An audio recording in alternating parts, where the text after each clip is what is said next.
L'estate mi porterà oltre la nostra frontiera, tra gente calda e ospitale, in una bella riviera. Noi avevamo una cooperativa, che era una cooperativa in quella volta, no? Che mi ero in cooperativa, mi ero come ragazzo e loro era insieme questi 90 soci di questa cooperativa dei pescatori, no? Che si chiamava Cooperativa fra Pescatori Pirano. E questi 90 che era sempre perché era la cooperativa menzionata perché assumeva il pesce, era le pescate grandi di Cievoli e dopo quando così era pescate buone, no? Specialmente, si divideva tutti, anche i vecchi, perché non aveva pensione, non aveva niente. Avevamo formato la cooperativa tramite la federazione delle cooperative, perché era capodistria, era la federazione delle cooperative. Queste federazioni, no? Era degli agricoltori, che era Strugnani, era Siccioli, era cooperative, dove che noi siamo entrati dentro nella federazione delle cooperative. Sì. Allora avevamo ricevuto un credito del governo jugoslavo e no? Con questo credito avevamo comprato le barche, le rete, avevamo fatto le rete, tutto, e dopo pescavamo noi autonomi come cooperativa, formata la cooperativa, come ho detto prima, di produzione fra pescatori piranesi.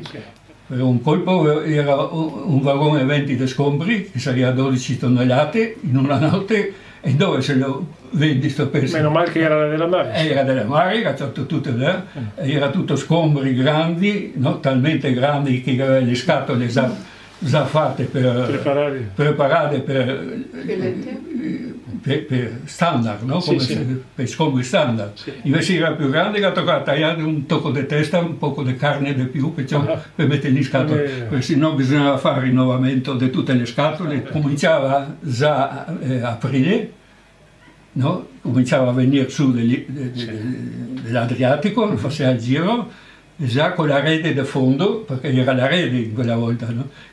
Perché va per il fondo quando c'è l'acqua ancora fredda, no? Va per il fondo via e allora si perdeva con la rete. Quando si scaldava l'acqua, allora si alzava e si pescava con la traina, che chiamavamo la panola, no? Sì. Andando avanti, no? Sì, andando avanti. E dopo era la sacaleva, dopo era la sacaleva, si andava di notte con le lampare e veniva sotto e dopo si circondava e si poteva fare pescate grandi. E sardoni anche, era abbastanza, che veniva qua in golfo e anche fuori bisognava andare, perché non era sempre qua si pescava tutta la flotta.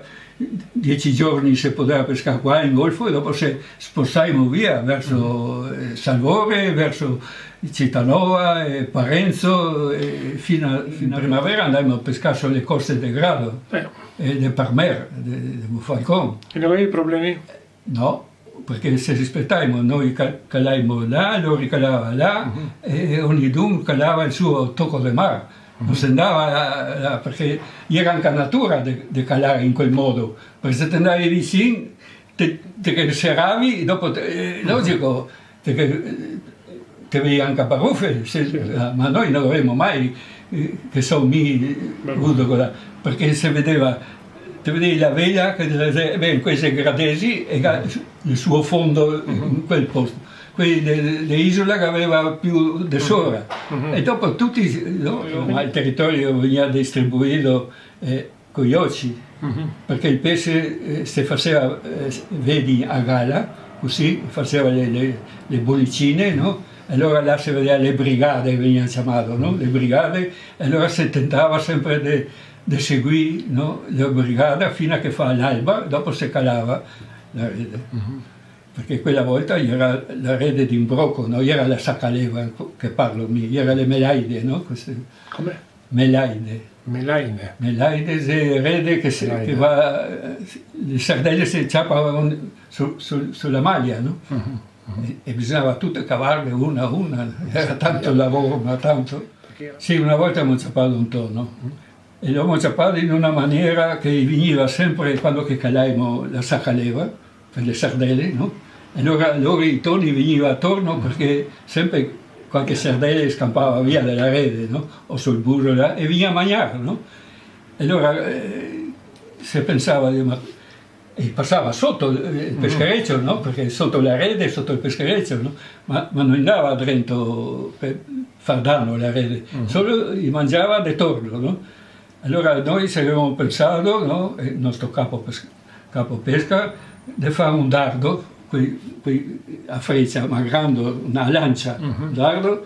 E beh, infatti una mattina era attorno che due girava qua vicino a Salvore, girava attorno e un colpo, tac, non va dentro. Da cacciapalo, ma alla pelle, forte, niente. E infatti dopo di noi girava, no?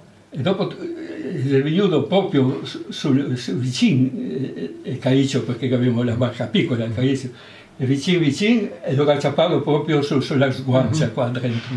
E qua, allora, era la corda legata sul dardo, era strascinato il caiccio abbastanza via, no? Sì, ma dopo si era dissanguato, no? Ha perso le forze, e dopo lo abbiamo tirato in barca. Avevamo circa 100 kg. La bandiera, non ho storia tanto della bandiera, perché questa bandiera è stata fatta sulla vecchia cooperativa, no? Dei vecchi pescatori, prima, no? Che noi abbiamo fatto del 49, no? E questa bandiera, come diremo, l'avevo conosciuta quando chi parlava, che diceva che la bandiera l'ha portata in museo, no? Dei pescatori, no?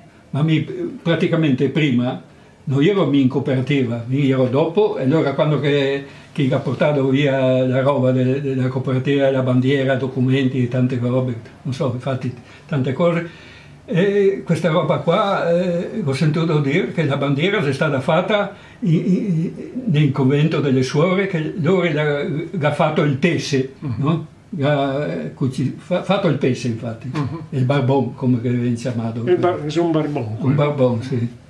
E questo, e credo, non so preciso quando che è stata fatta questa bandiera, credo gli anni 20, ma dopo la guerra, diremo la prima guerra, gli anni 20, credo, e dopo questa bandiera la era sempre nel senso che gli era menzionata, ma io ero ragazzo, non potevo quella volta capire dove che. Forse, secondo me, ma bisogna sapere di qualche più anziano, no? Ho scritto, no? Questa bandiera quando era le feste, no? San Giorgio, questa roba, forse era anche dei pescatori la portava in processione.